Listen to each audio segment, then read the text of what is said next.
Narana's Strange Journey.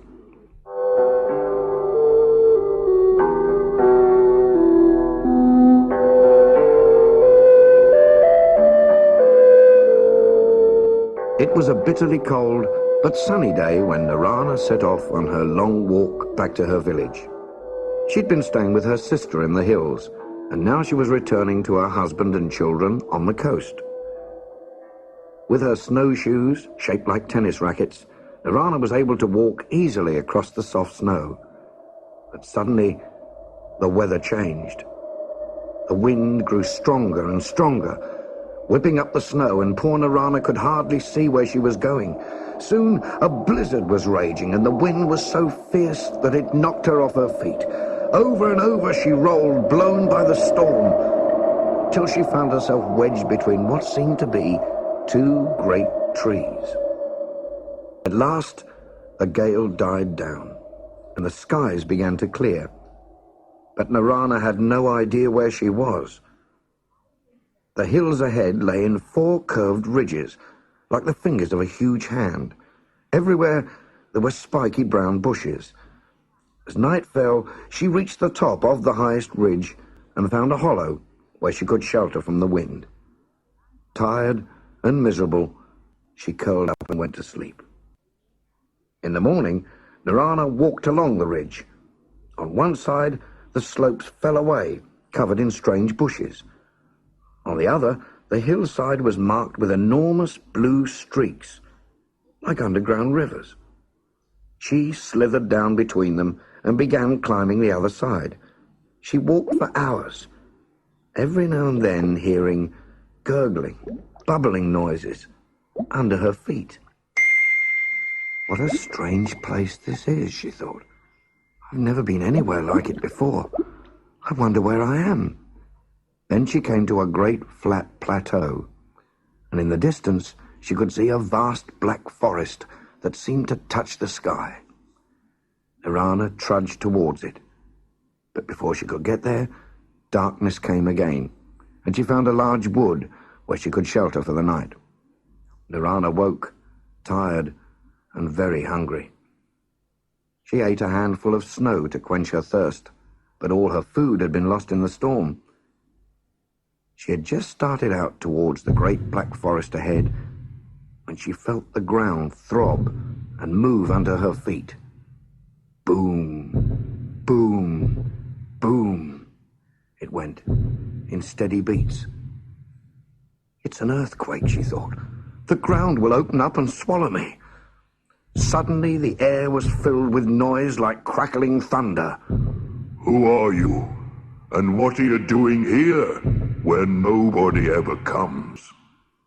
At first, Narana could not speak. She looked all around, but could see no one. I am Narana, she said at last, to the skies, her voice trembling with fear. I was on my journey home when I lost my way in the storm. Who are you? What are you? A mountain ghost? No, I am a giant, rumbled the voice as the earth shook again. My name is Kinak.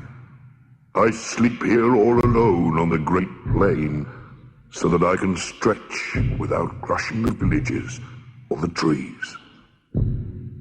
But where are you?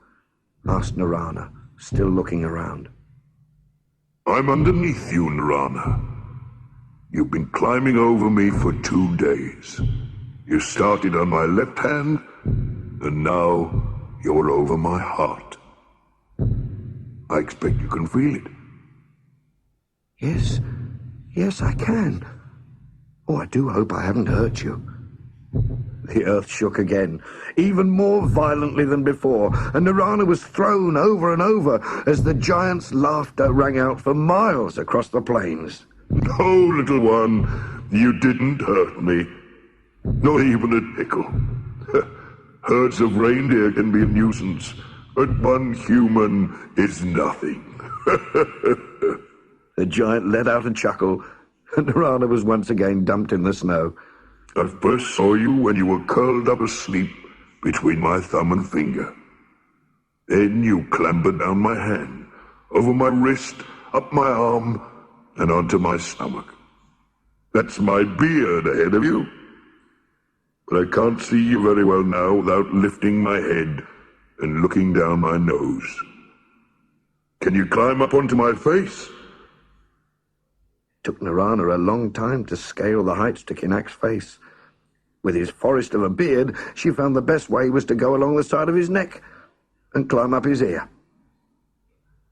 You'd better go right along to the end of my nose. I don't want to swallow you by mistake. Narana asked the giant if he could whisper, because she found his voice frightening. And when he spoke, she fell over. But she still had to yell, even from his nose. "I'll have to go soon, Kinak," she said. "I'm 2 days late, and my family will be worried to death about me." Well, if you have to. But I shall miss you, Narana. It's very lonely out here sometimes. Oh well. At least I'll be able to have a good stretch and roll over. I've not moved since I first noticed you for fear of crushing you. "Thank you, Kinak. That's very kind," said Narana. "But where am I?" It doesn't really matter. Where do you live? "The village of Tivnu, by the sea." Oh, not far then. I can blow you there. "What do you mean?" asked Narana. Climb onto my bottom lip and sit with your back to me. Narana did as the giant said and sat on his lip, waiting. Far below her, the earth began to rise up as Kinak breathed in deeply. He puffed gently, and she flew off his lip and shot through the air, twisting and rolling and turning like a whirlwind. A few seconds later, she landed in a deep drift of snow, safe and sound. She stood up, brushed the loose snow off her, and there, just a short walk away, was the village of Tivnu. As Narana began to walk joyously towards the houses, she thought she heard the faint sound of rumbling in the distance, like short rolls of thunder. It was almost like the sound of a giant sobbing.